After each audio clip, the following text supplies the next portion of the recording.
Hi, welcome. This is the 2022 Jameson Company Food Law Update for updates to laws and regulations in Canadian food law. It's been globally an interesting few years. We have a lot to talk about in terms of what's happening within the Canadian context and the Canadian market. Our regulators have been busy at doing some self-assessment, providing some new public initiatives, thinking about public health, and working with trading partners. We're going to take about an hour to look at what's happened in the last year, to talk about what's coming up and initiatives that are being developed. And we're going to go through some of the major changes that you should be aware of if you're doing business, marketing products, selling products, importing products into Canada. We have an ambitious agenda today. We're going to talk about the Safe Food for Canadians Act. We're going to talk about general legislative frameworks in Canada, things that happen at the provincial and federal level. We're going to be speaking to food additives, supplemented foods, some issues relating to public health, the Canadian Environmental Protection Act, and several initiatives that are being proposed but aren't necessarily into law yet, things that we want to track. The function of today's talk is really to help you issue spot.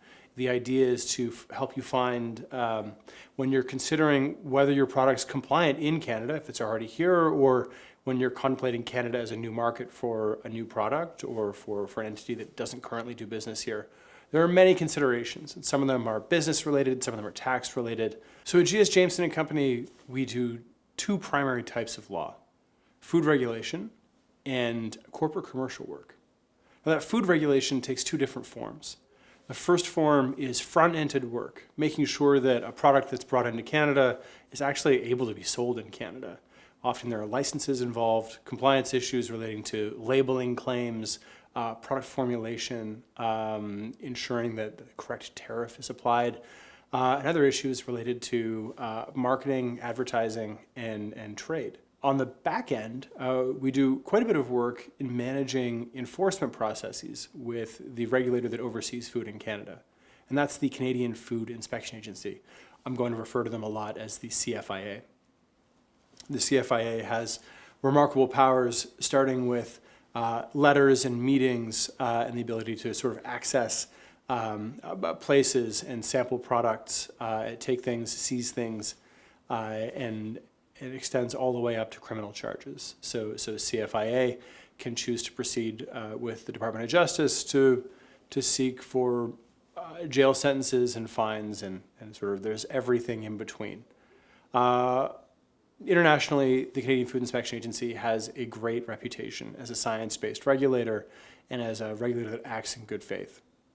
Being a regulator is a hard job, and I think that being a regulator in the food industry requires a great deal of sensitivity and patience to manage many different cultural norms, approaches to power and operating in foreign jurisdictions.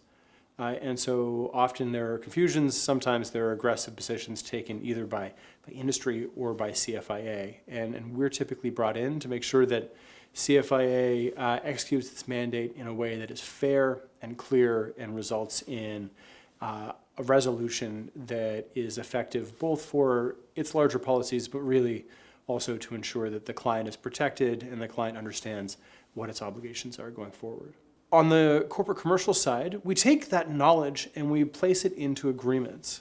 And so when you're thinking about, as an international stakeholder, distribution agreements, brand licensing agreements, thinking through how to get your food into retailers. We have an acute knowledge of the Canadian supply chain and typical pain points that we're often able to build into otherwise somewhat standard agreements. And so when you're thinking about working with partners in Canada, we're well situated to discuss what's market, what is the norm, and what can you expect when you're seeking to do business here. At the same time, we have a broad network of lawyers that are specialized in employment and labor, in transactional work, in strict intellectual property. And so when you're working with us, we have a team of, what I consider to be elite lawyers in Canada that can also assist along your way. And so when we work with international clients, often you're brought into a suite of different lawyers who can offer services at a profoundly excellent level. The corporate commercial work that we do also extends to regulatory due diligence. And so often in matters where there's a purchaser and a vendor of a business, and that vendor is selling a business that's highly regulated in food, in consumer packaged goods, we have a distinct ability to show up and are often hired by law firms, either international or domestic, to offer our expertise in determining if there are regulatory issues relating to registrations or licenses or complaints or enforcement actions, and to help sort of contextualize those pieces. That's also a large part of what we do. And as for me, I've been in this job for about 10 years. It's been a remarkable journey. We've worked with innumerable businesses internationally and domestically. We've seen a wide variety of different issues in emerging fields as well as classical ones, from classic confection to cellular agriculture. And we've seen many different tacks taken by regulators and by food value chain partners. And it's been our absolute pleasure to manage those processes and to try and work for great outcomes for our clients. And I'm proud of our reputation in this industry. Okay, if you've watched this update in the past, feel free to sort of scan a little bit forward or check out for a minute. Where do we start in Canada? Well, we start with a constitutional framework. So here's your constitutional primer. In Canada, we have a federation of provinces and a federal government. Federal government controls a variety of things that are really important. And in a lot of ways, it's very different than our closest trading partner, the United States. In particular, criminal law is a federal power. And so criminal law is something that is the same irrespective of what province you're in. And you may ask, we're talking about food law, why are we talking about criminal law? We're not really worried about manslaughter or murder, but along the way to where we are now, there was a case that brought in the question of where does food and food regulation fall in the Constitution. You can see on the slide that we've got labor and we've got private matters and commercial issues. And a case about 100 years ago came out and essentially said that matters of public health are fundamentally related to the criminal law power. And so when the federal government is acting to carry out its mandate in public health, that it is a federal power. And that's given the federal government a great deal of authority to manage food. So much of our food regulation is about food safety and is about protecting human health. And so in Canada, that gave a lot of power to something called the Food and Drugs Act. And the Food and Drugs Act contains a variety of prohibitions and nutritional components, nutritional labeling, use of food additives, and a number of other things. It's a significant body of legislation, and it's got regulations that are to the tune of 500 or 600 pages long. And so that's a big piece. The other big piece for you to be aware of is in the Canadian Constitution, issues relating to trade and commerce are of a federal nature. And that's important because our second primary legislative tool in Canada is the Safe Food for Canadians Act. And the Safe Food for Canadians Act really only applies when we're crossing borders, be they provincial or be they international. And so that act is limited to the Trade and Commerce Clause, which means that, if I'm sending something from Ottawa to Toronto, for those of you who know your regional Canadian geography, we're not passing through any provincial borders. It's simply within a province, and it's not of federal jurisdiction, at least insofar as it's not related to the Safe Food for Canadians Act.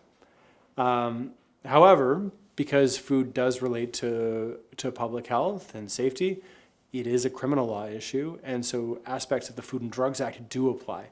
This is very complex. There are courses and books written on this subject, so we're not going to go too deep. but that's sort of a core piece that I want you to be aware of. At the same time, the provinces have the ability to tax.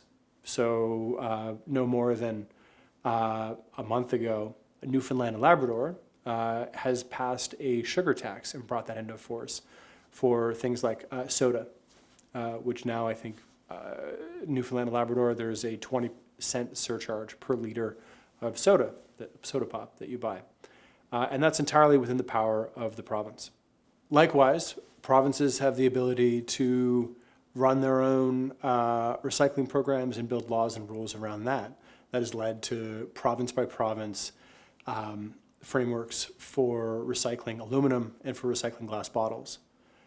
Similarly, most provinces have a series of standards of identity that are specific to those provinces. So the definition for honey, if it's made within the province of Ontario, might be different than the definition of honey that is within the province of Saskatchewan.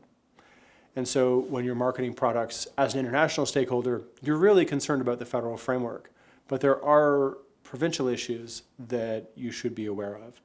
And knowing that there are often competing frameworks, so standards of identity being federal when they apply to trade and commerce versus provincial when they don't, is part of that. And also understanding the general business environment of each province, while across Canada, maybe with the exception of Quebec, is very standardized.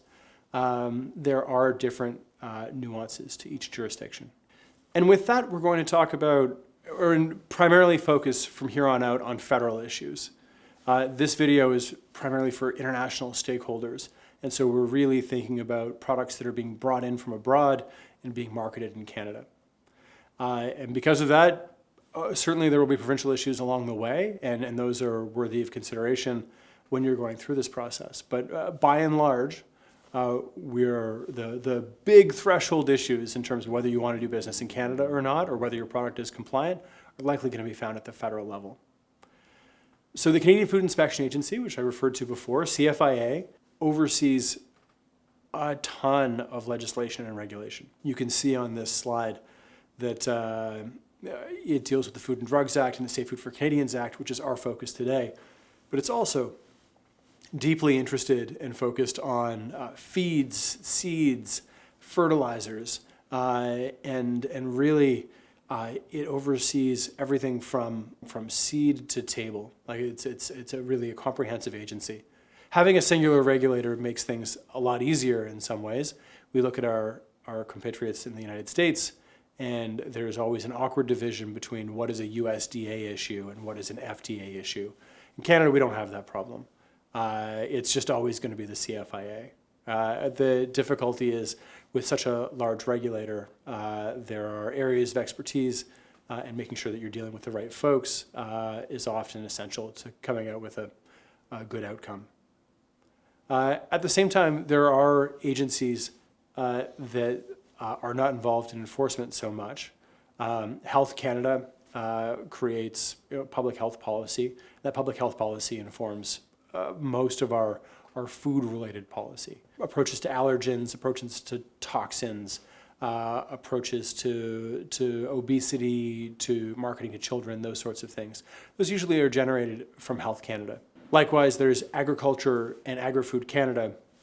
As you might imagine, we're interested primarily in federally regulated farming practices and primary ingredient practices.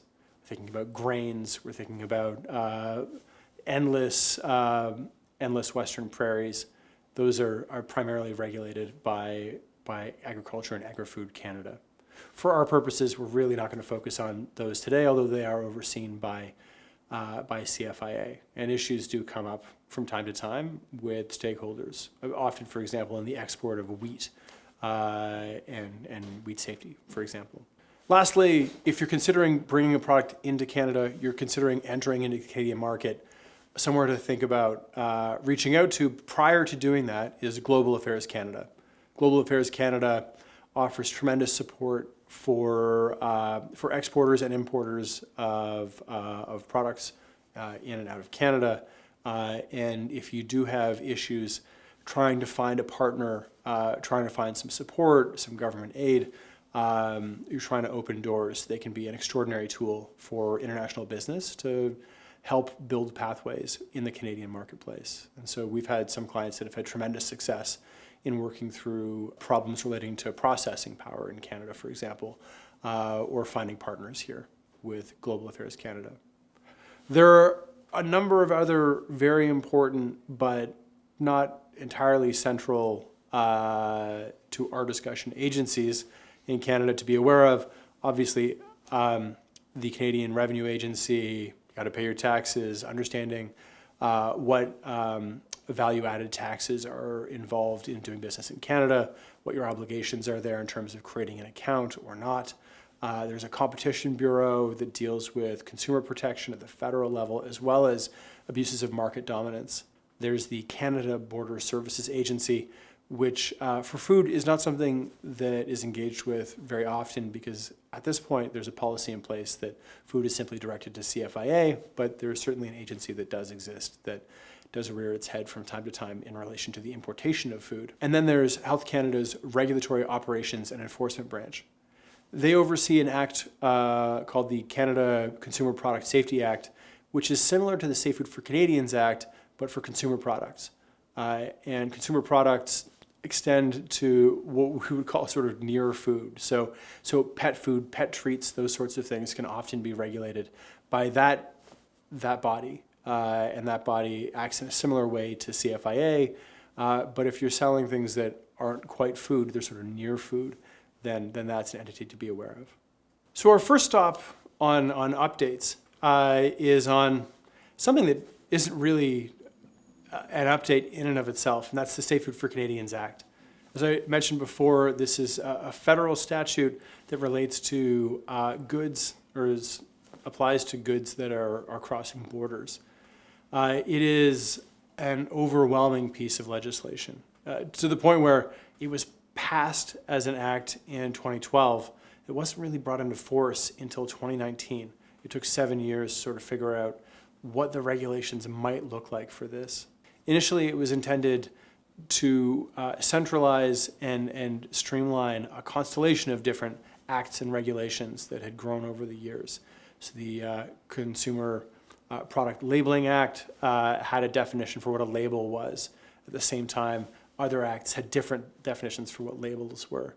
It was never really clear for industry if an inspector was operating under the Food and Drugs Act or the Safe Food for Canadians Act or one of these other acts. And so Safe Food for Canadians has really been an important piece in sort of streamlining where authority comes for and what the expectation can be for industry of CFIA. And along with that has been a more unified model of inspection, which has been really helpful, a more unified model of enforcement. And really, it's in Canada, we've given a lot of power to CFIA to operate and have access to industry and to sort of look behind the curtain of food manufacturers and food importers.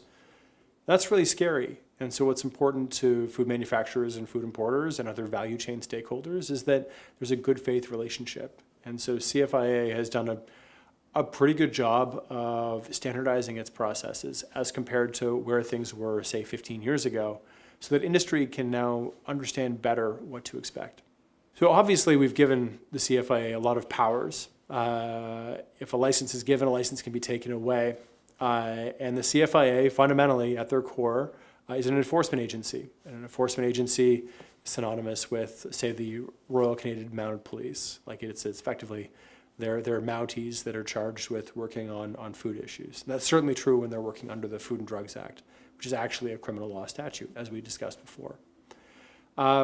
Well, any enforcement agency, when they're granted new powers, is often curious about how to use those powers. And so over the last several years, we've seen an evolving process that's gone from an introductory period where there was an expectation that food stakeholders that are required to have a license should get those licenses, and they may need help getting their documents in place.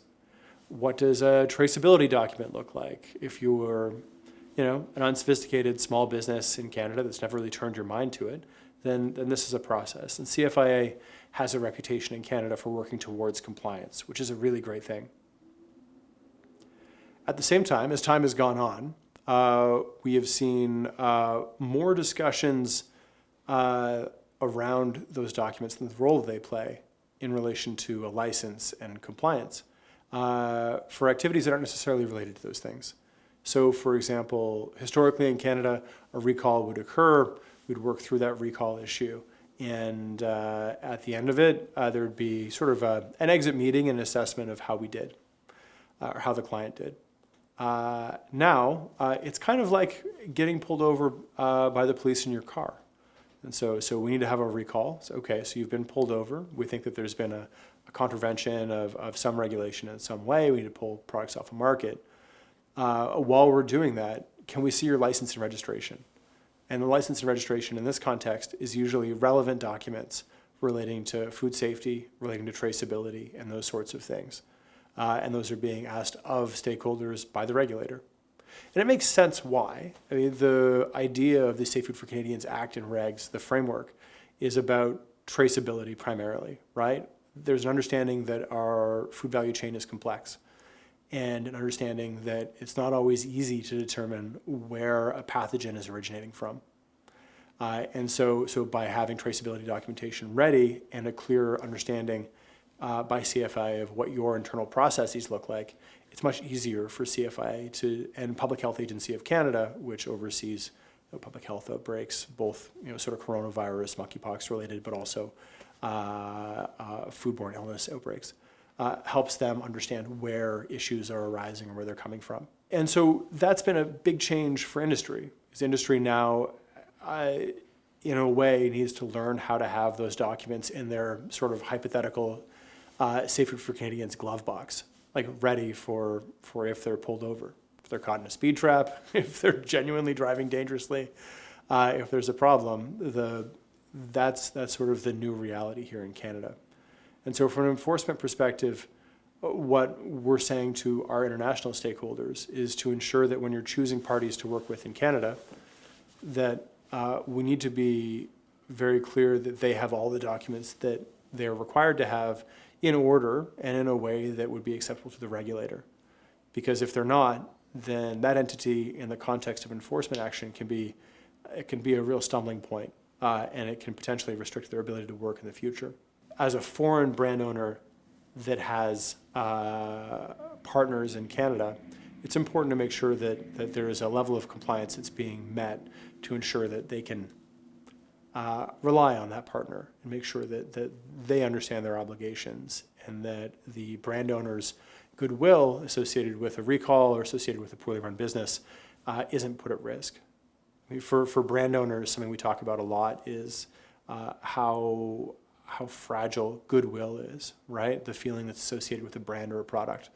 And so we're seeing that due diligence is a much larger issue now than it used to be because of these extended powers of CFIA. So that's a conceptual update to the Safe Food for Canadians Act.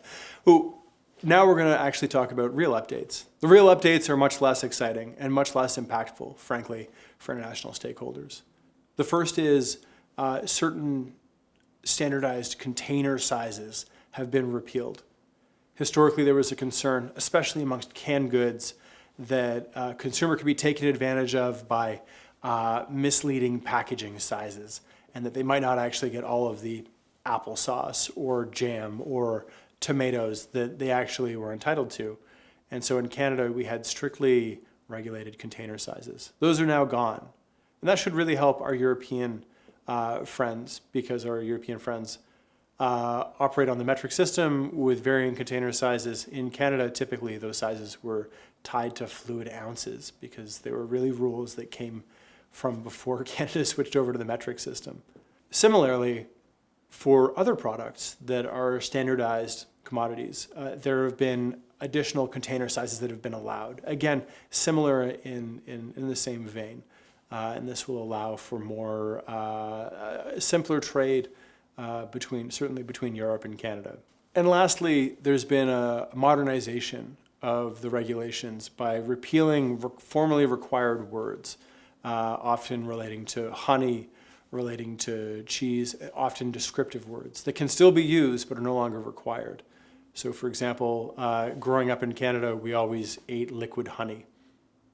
Now it's just honey, kind of makes sense. And so from a labeling and a claims perspective, the common name of the good, there should be more flexibility for international stakeholders to choose the name of the product they're seeking to market.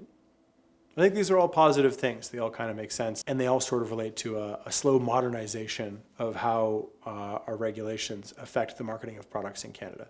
And our last piece, again, is sort of wrapping up this notion of practical considerations. So when do we encounter CFIA? And so as a foreign manufacturer who's seeking to work in Canada, CFIA does a number of things. It's connected to the Canada Border Services Agency, and so anything that comes into the country is likely at least going to have paperwork reviewed, if not be subject to some form of inspection.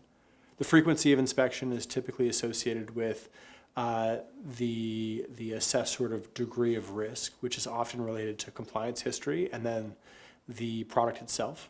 Products that have a higher degree of risk, certainly products that relate to prions. So Canada is sensitive to BSE, hoof and mouth, and these sorts of things. And so products that may contain those sorts of things will certainly be required to have more documentation and are more likely to be inspected. CFIA is, as a matter of policy, investigates all complaints coming from industry or coming from consumers. And so a very common way that CFIA engages with brand owners from abroad is by being alerted to a complaint from someone in the public who is concerned about representation that's being made on the product or some sort of health or safety issue. Similarly, the Public Health Agency of Canada is constantly surveilling our public health partners for potential pathogen outbreaks, E. coli, salmonella, et cetera. And so those are issues that are ongoing. And CFIA and Public Health Agency of Canada often in those cases will reach out together. We do see random inspections at points of distribution, and we don't see as much market surveillance as perhaps we used to, but certainly CFIA is entitled to go to a supermarket in Canada and assess the shelves for compliance and take notes and then follow up with those clients as well. So those are typically where you're going to engage with CFIA. Hopefully you don't have to, but certainly those are sort of the prime points that we see issues. Because CFIA's powers are so expansive in this context, often one simple question can lead to a host of others. And so thinking critically about what a full and accurate answer to a question might be is a really important part of engaging with CFIA. And our last point with the Safe Food for Canadians Act is because it's been enforced for 3 years, we're now starting to see an emerging body of case law relating to the Safe Food for Canadians Act and how it's being enforced. Most recently in this year, we've seen 2 primary cases, one relating to an injunction over chicken wings that were being sourced from a plant in Europe and being brought into Canada that were flagged for having too many feathers still attached. The injunction failed and was not terribly interesting or favorable for industry, but certainly something to be aware of. Another example would be fish fillets that were sold as fresh and not frozen during a period where the traditional fishing grounds, this is very Canadian, were frozen over, and a complaint resulted in some food fraud charges, and that was a case that came through earlier this year. So in total, we've seen maybe 7 or 8 cases relating to the Safe Food for Canadians Act and its regulations this year, and as far as we're concerned, I think that we're going to see more and more as time goes on, while industry adapts to its new obligations and its new relationship with its regulator. There are a lot of aspects of the regulations that aren't necessarily clear, and this is common with regulations as they're brought in and acts. Over time, issues arise and matters of interpretation are created that force both industry and the regulator to reassess interpretation, and court cases are certainly a part of that. And so that's what we're seeing in the Canadian market as it relates to the Safe Food for Canadians Act, which again is going to be the primary point of contact from a regulatory perspective for our international food stakeholders. So I want to speak briefly about food and nutrition labeling. Well, first off, I've been crowing about changes to Canadian food labels, specifically nutrition facts tables, ingredient lists, and some font issues that were due to come into force last year. They were delayed by a year, but if you have not had your labels looked at in the last 2 or 3 years, now is probably a great time to do that if you haven't already done so. There's a new labeling framework that's coming into place at the end of this year, December 16th, I believe, 2022. At that point, new nutrition facts tables are required. Boxes or lines or shading around ingredient lists and very specific ways of listing ingredients and numerous other issues.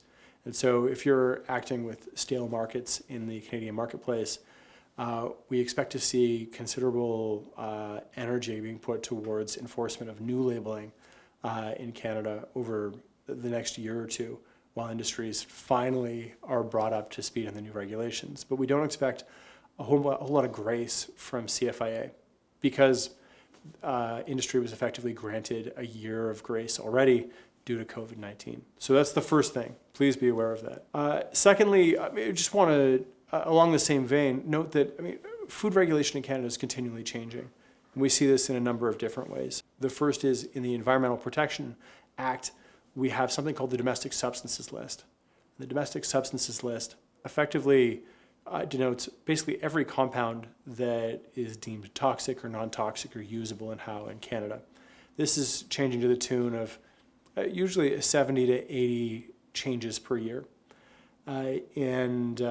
Changes are made monthly. And while it may not relate specifically to a food additive or to some ingredient in food, it may relate to food packaging material, food contact material in the processing space. And so when you're thinking through where your products sit, making sure that you're clear on what's safe and what's not is really a critical piece. Secondly, over the last several years, we've seen changes globally that I don't think any of us would have foreseen. And we've seen a regulator that's been pretty good at identifying those changes and creating space to exist within a dynamic marketplace. Under COVID, CFIA suspended low risk regulation of food. So small labeling claims and inconsistencies, minor compliance issues, those were all suspended for about a year. They've been back online for about a year now as well. But it goes to show that if there is something dramatic that's happening in the world, you can expect changes. Likewise, supply chain issues have been basically a large chunk of our focus over the past year, initially with COVID and then with the war in Ukraine. And so we've seen many questions about ingredient substitution, primarily ingredients that were traditionally sourced from Ukraine, primarily relating to oils, sunflower oil, for example, and the substitution of those oils. And CFIA has been very good at reaching out to industry, posting notifications saying, look, we can make these substitutions, here's how you do it, here are the rules that are surrounding it, and here's some peace of mind. And I think that's really wonderful. It sort of allows for, again, that good faith relationship that we keep referring back to. It's really healthy for the Canadian consumer, it's really healthy for industry. Similarly, we've seen ministerial exemptions for interprovincial trade on certain urgent issues, and a story certainly in North America has been baby formula shortages. And so ministerial exemptions have been put in place to ensure or facilitate the ease in trade of baby formula. And lastly, as I noted earlier, we have a series of provinces and territories in Canada that all make their own rules.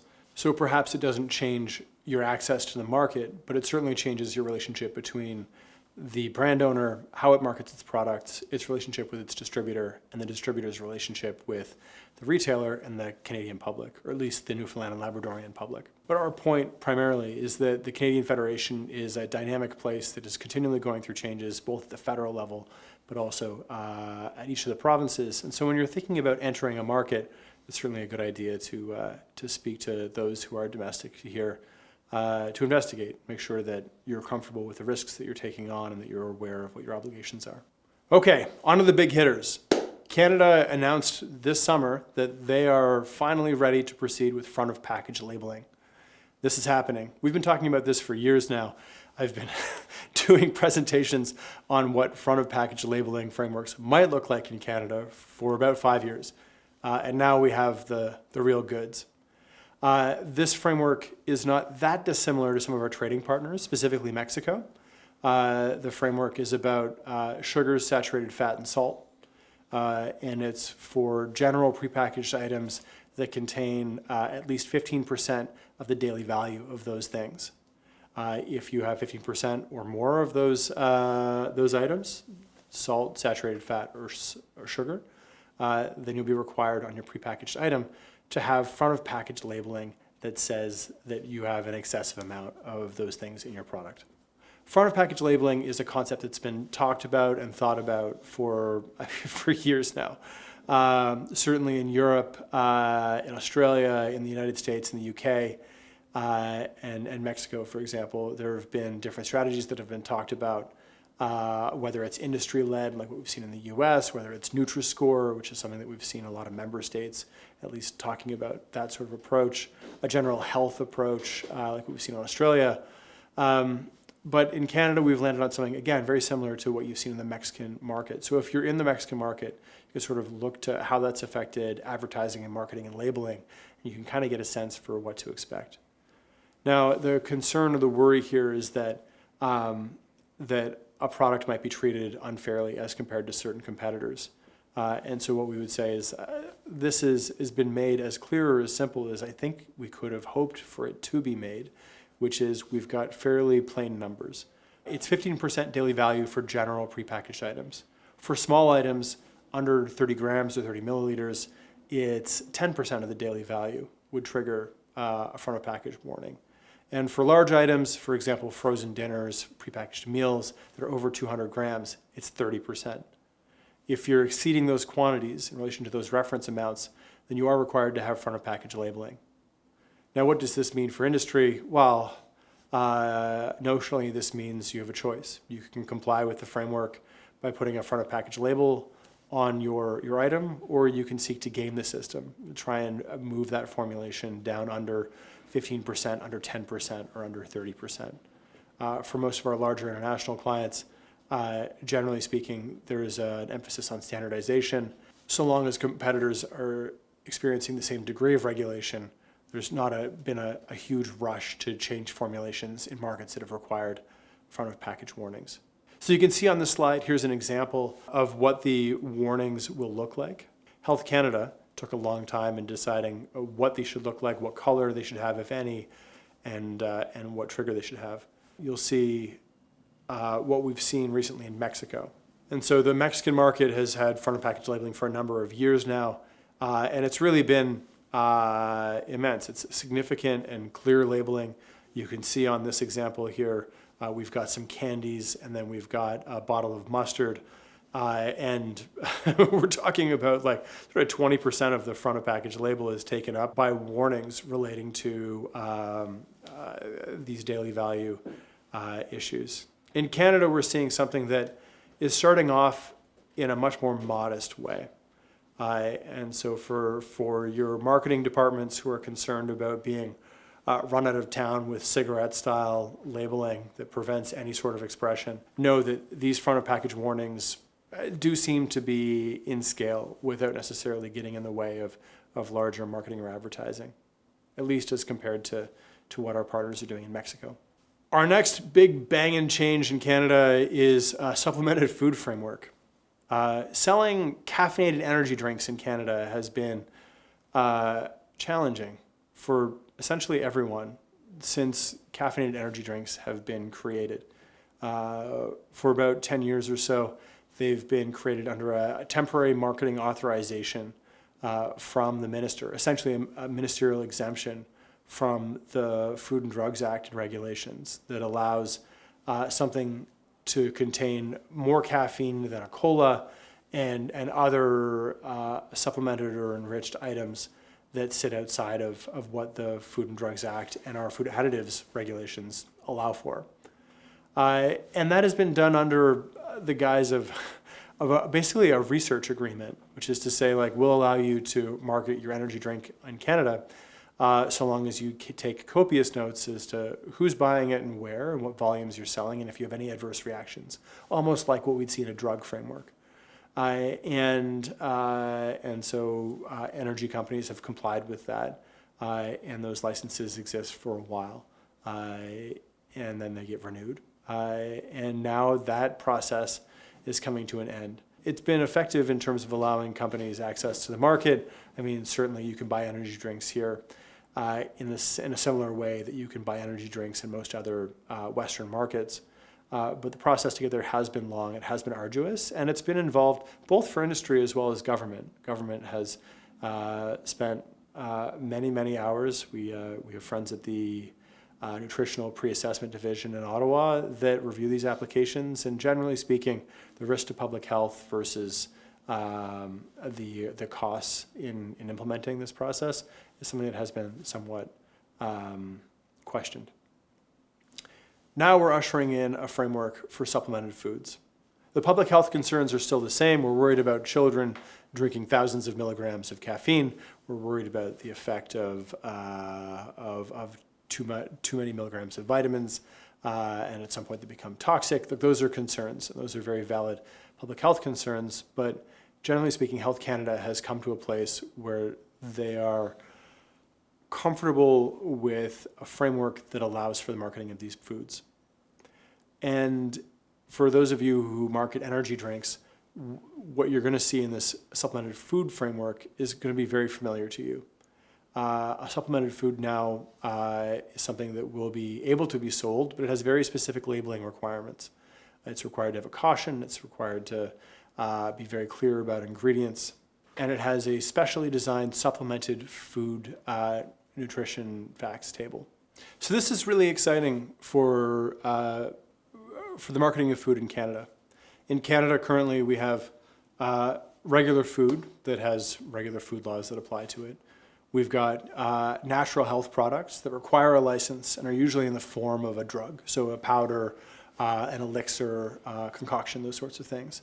But supplemented foods have often been left in a space that has been unclear. And so teas that are fortified in some way would either need to choose to be marketed as effectively a drug under a natural health product license, or they would need to be very restrictive in terms of their health claims and be marketed as a food. And even then, there are significant restrictions on enrichment processes, specifically with vitamins and with minerals. Now there's a lane for those products. Europe has traditionally been very good at creating products that have been supplemented in some way, with magnesium, with various vitamins, those sorts of things. And so there have been a series of products that have been marketed ineffectually in Canada, and now it may be more possible to bring those markets to bear. Also, it opens up new avenues for product innovation in Canada that didn't previously exist. So this is a big deal, and stay tuned for more details, but this is either in effect now or will be coming into effect very, very shortly. In a similar vein, natural health product frameworks are being amended to align more closely with modernizations that we've seen in food and food labeling. A new nutrition facts table is being developed. Food style labeling of allergens is being implemented, and these products are being designed from a labeling perspective more like a food than they have historically, which is more like a drug. And so this is good for the Canadian consumer. What does this mean for internationals who import natural health products? Well, it means you should probably have your labels looked at, is sort of the short of it, because there are some significant changes that are happening there that will require an eye. Another small change has been a proposed change to our food additive tables. In Canada, we have a series of lists, and these lists set forth additives that are acceptable for certain uses. Are you emulsifying? Are you humectant? Are you a food color? It names the compound or whatever the item is, and then it says, here are the products in which it can be made, and here's to the amount. And those product columns are being rejigged a little bit to be a little bit more clear. And so often in the past, there'd be some confusion, perhaps, about how to manage something in an unstandardized food or in a specific food, and whether something would be classified correctly. Now there's a little bit more information that's going to be in those tables, which hopefully should allow industry more certainty in terms of whether an additive is being used in a compliant way within Canada.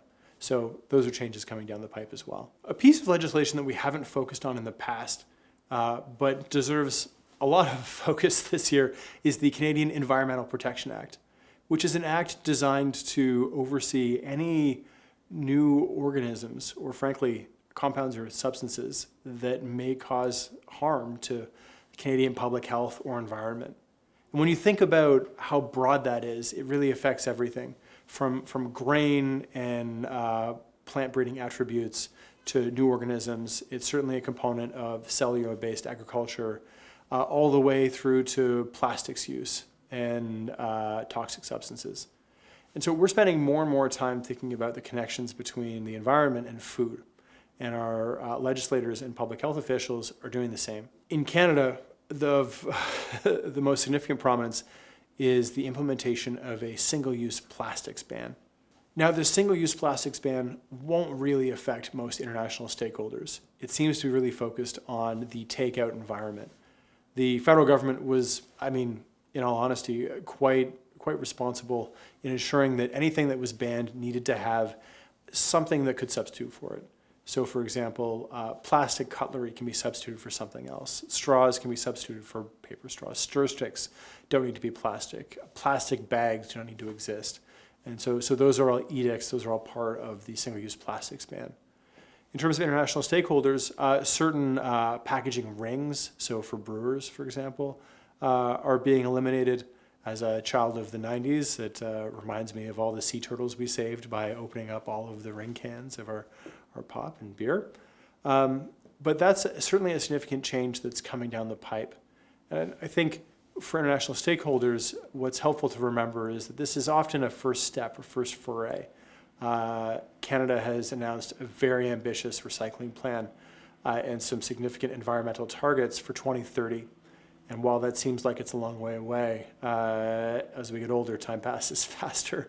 2030 will be here pretty quick. And so in some way, we would expect that international packaging will be impacted by limitations on what can be on food contact materials in packaging, the packaging context.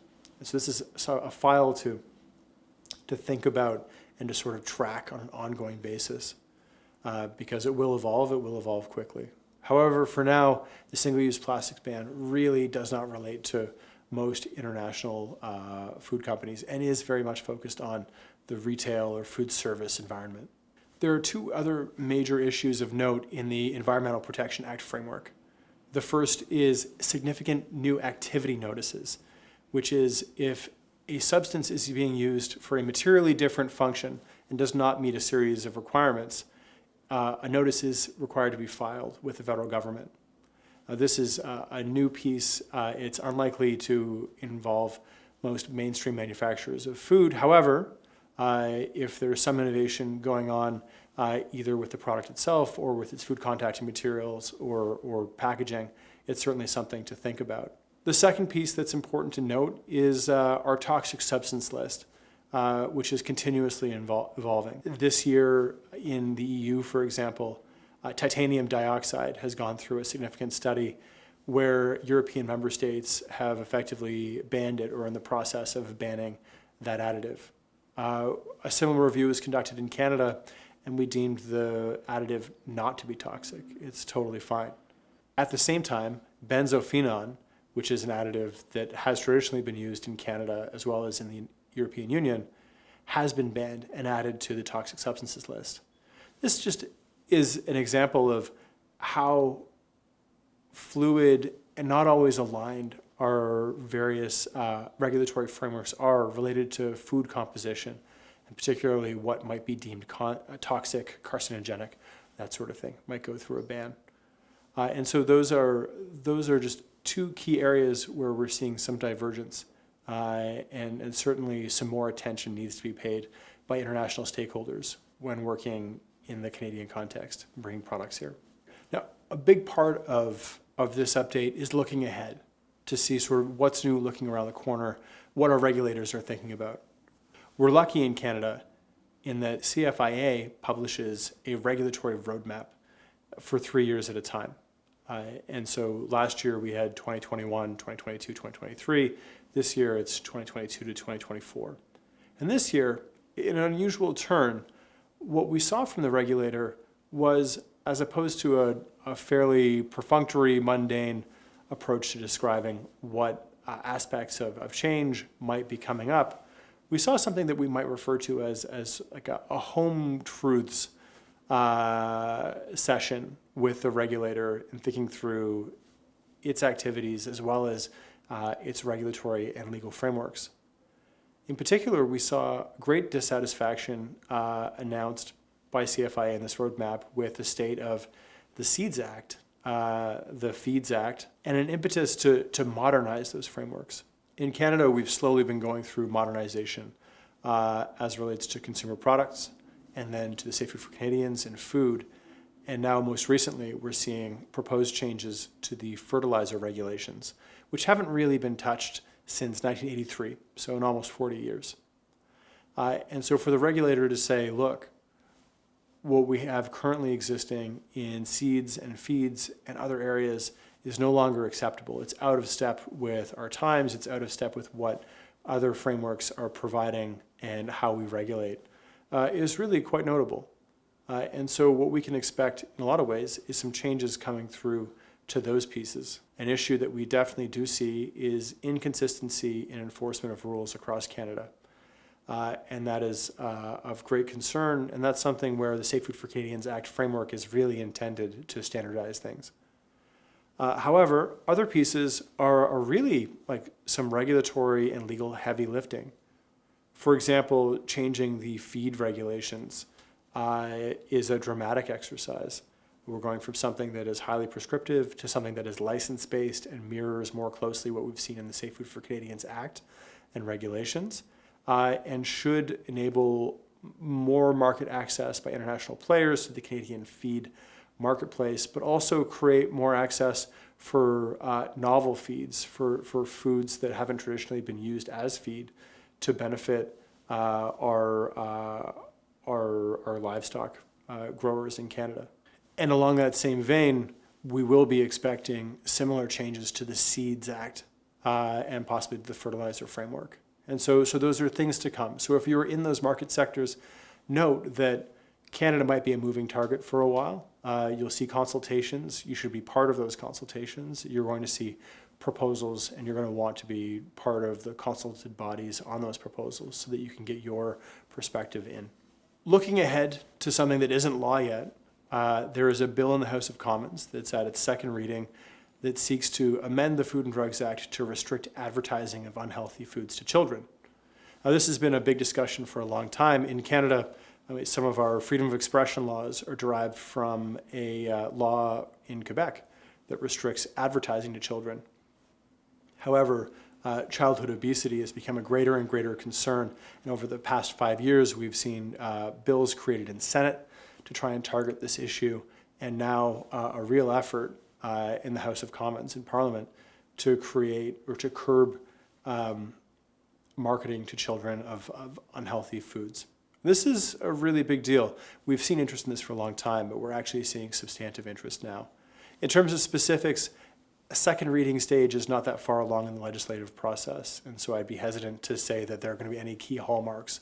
But I do just want international stakeholders to know that if they do engage in children-specific products and that there are marketing, that there is marketing or advertising or labeling that is targeted to children alongside those products, that they may be in for change sooner than they think, and that's something certainly to track. And our last piece before we go, recycling and recycling labeling has been a hot topic in Europe and especially Italy over the past year. In Canada, we're currently engaged in a consultation over how recycling-based labeling and language should be used on packages. This is part of a larger framework I'd nudged at before that should take us to 2030. but the feds are getting increasingly curious and interested in an ultimate goal of moving towards a circular economy of plastics. The proposal that is being consulted on introduces labeling rules prohibiting the use of the chasing arrows symbol on plastic products unless 80% of Canada's recycling facilities accept and have reliable end markets for those products. And so stakeholders, interested Canadians, are invited to provide their feedback or response to a series of questions. And that's open until October 7th, 2022, but it's certainly a sign of things to come. So the function of this video is not for you to become an expert in Canadian food law, but simply to allow you to identify issues that may be present when engaging with the Canadian marketplace in whatever product you may be working with. As with every other market, there's lots that's happening, and there's a tremendous amount of nuance, both in prescriptive forms, so in regulations and in statute, but also culturally. How the regulator acts, how the regulator engages with enforcement and compliance, and what the ultimate end goals are of all food value chain stakeholders when working together. For us, we spent a lot of time in this video talking specifically about food regulation, but often as important as that compliance piece is ensuring that you've got a suite of contracts in place with your trading partners to ensure that your goodwill is protected, that pricing is respected, that territories are respected, and that you've got a strong foundation to build a good long-term relation with your Canadian partners in the Canadian marketplace. With all that to say, I really want to thank you for your time. We look forward to doing these things every year. It's a really healthy thing for us to do because we sit down and really think about what's been happening, like what the larger narrative of the Canadian food law environment is. And this year, like every other year, we've seen a tremendous amount of change in a very fluid marketplace, both internationally and domestically. And so I encourage you to reach out to me if you have any questions.